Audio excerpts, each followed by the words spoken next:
Pertandingan kualifikasi menuju Olimpiade Paris 2024 semakin memanas, dan sorotan kini beralih ke persiapan tim-tim yang berlaga. Salah satunya adalah Guinea U23 yang siap menghadapi Timnas U23 Indonesia dalam pertandingan yang dijadwalkan pada tanggal 9 Mei 2024. Namun, apa yang membuat gempar adalah pernyataan dan pengakuan yang diungkapkan oleh pelatih Guinea jelang pertandingan tersebut. Pelatih Guinea U23, Kaba Diawara, memberikan beberapa komentar yang cukup menarik mengenai persiapan timnya dan ekspektasi menjelang pertandingan. Dalam sebuah wawancara, ia mengungkapkan keyakinannya akan kemampuan dan semangat juang anak-anak asuhnya. Meski mengakui bahwa Timnas U23 Indonesia merupakan lawan yang tangguh, Guinea U23 tetap optimis dapat memberikan perlawanan yang sengit. Salah satu hal yang menjadi sorotan adalah keberaniannya dalam mengungkap strategi dan keyakinannya akan kemenangan, meskipun dihadapkan pada lawan yang kuat seperti Timnas U23 Indonesia. Tak hanya itu, pelatih Guinea U23 juga blak-blakan dalam mengungkapkan faktor-faktor yang menjadi penyebab kekalahan Timnas U23 Indonesia dari Irak dalam pertandingan sebelumnya. Pengakuan ini tentu saja menimbulkan berbagai spekulasi dan diskusi di kalangan pecinta sepak bola, terutama para pendukung Timnas U23 Indonesia. Tak ketinggalan, pernyataan Presiden Jokowi juga menjadi sorotan tersendiri.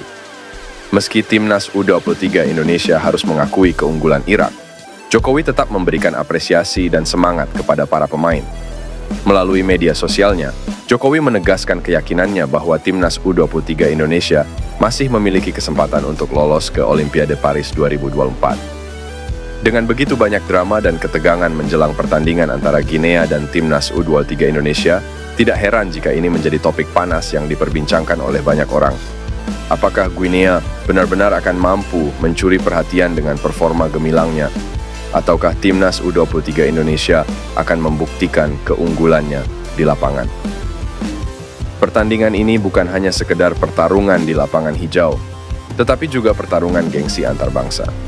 Bagi para pecinta sepak bola, pertandingan ini menjadi ajang yang tidak boleh dilewatkan untuk melihat bagaimana perjalanan Timnas U23 Indonesia dalam meraih mimpi menuju Olimpiade Paris 2024. Jadi, siapakah yang akan keluar sebagai pemenang? Mari kita saksikan bersama dan dukung Timnas U23 Indonesia dalam perjuangannya menuju cita-cita yang mulia tersebut. Sosok Mace Hilgers kembali mencuri perhatian. Itu setelah bek tengah FC Twente tersebut memasang hashtag Kita Garuda dalam unggahan terbarunya di Instagram. Sejumlah netizen menilai hashtag itu merupakan kode Mace Hilgers siap menjalani proses naturalisasi menjadi WNI. Jika benar Mace kelak dinaturalisasi, pemain 22 tahun itu bakal membuat pertahanan Timnas Indonesia semakin kokoh, bersama nama-nama seperti Jordi Amat, Elkan Bagot, Rizky Ridho, Jay Itzes, dan Justin Hubner. Mace Hilgers juga bakal menjadi pemain termahal di ASEAN. Saat ini nilai pasar Mace mencapai 104,29 miliar. Mace Hilgers lahir di Amersfoort, Belanda, pada 13 Mei 2001. Darah Indonesia mengalir dari sang ibu yang kelahiran Manado, Sulawesi Utara. Mace Hilgers masuk tim senior FC Twente sejak 2020. Saat ini Twente menduduki peringkat 3 klasemen sementara Eredivisie di bawah PSV Eindhoven dan Feyenoord. Sebagai bek tengah, permainan Mace Hilgers dikenal ngotot dan tanpa kompromi, namun memiliki ketenangan luar biasa. Tak heran jika pemain berpostur 185 Pelespeni itu menjadi pilihan utama mengawal pertahanan FC Twente sejak beberapa musim terakhir. Pelatih Timnas Indonesia U23 Shin Tae-yong dikabarkan memanggil Elkan Bagot. Bek Ipswich Town itu disiapkan untuk babak play-off Olimpiade 2024 Paris. Timnas Indonesia U23 akan menghadapi tim peringkat keempat Piala Afrika U23 2023 itu pada 9 Mei 2024 di INF Prancis. Ketua Badan Tim Nasional Sumarji menyatakan PSSI telah mengirimkan surat pemanggilan kepada klub Elkan Bagot Ipswich Town pada Kamis. Namun, belum dibalas sampai Jumat sore WIB. Semalam, kami sudah melakukan pemanggilan kepada Bagot. Tinggal menunggu respons dari klubnya. Kami menunggu, ujar Sumarji. Elkan Bagot absen membela Timnas Indonesia U23 di Piala Asia U23 2024. Ia tidak dapat memperkuat skuad Garuda Muda karena sempat mengalami cedera. Apabila tidak ada aral melintang, Elkan Bagot semestinya bisa bergabung dengan Timnas Indonesia U23 di Paris. Ia telah kembali ke Ipswich Town dari masa pinjaman di Bristol Rovers.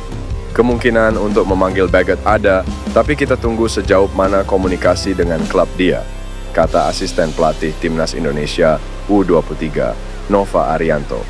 Ole Romeni berbicara tentang alasannya yang mungkin bakal jadi penyebab dirinya dinaturalisasi sebagai warga negara Indonesia WNI dan memperkuat Timnas Indonesia ketimbang menunggu panggilan dari Belanda.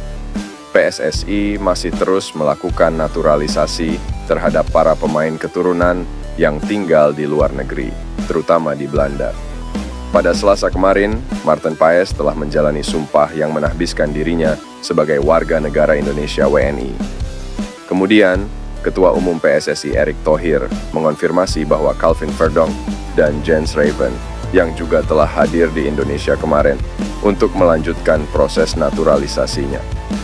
Nama berikutnya yang berpotensi dinaturalisasi adalah Ole Romeni. Meski belum diumumkan secara resmi oleh Erick Thohir, sang pemain yang kini membela FC Utrecht telah berbicara terang-terangan. Ole Romeni masih berusia 23 tahun dan dia bermain di kasta tertinggi Liga Belanda atau Eredivisie.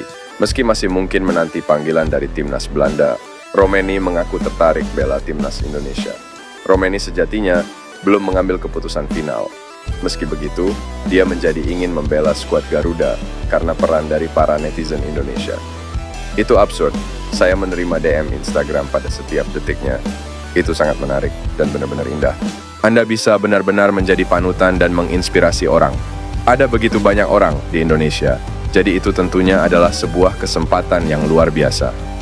Ujar Romeni, sebagaimana dilansir dari Football Premier.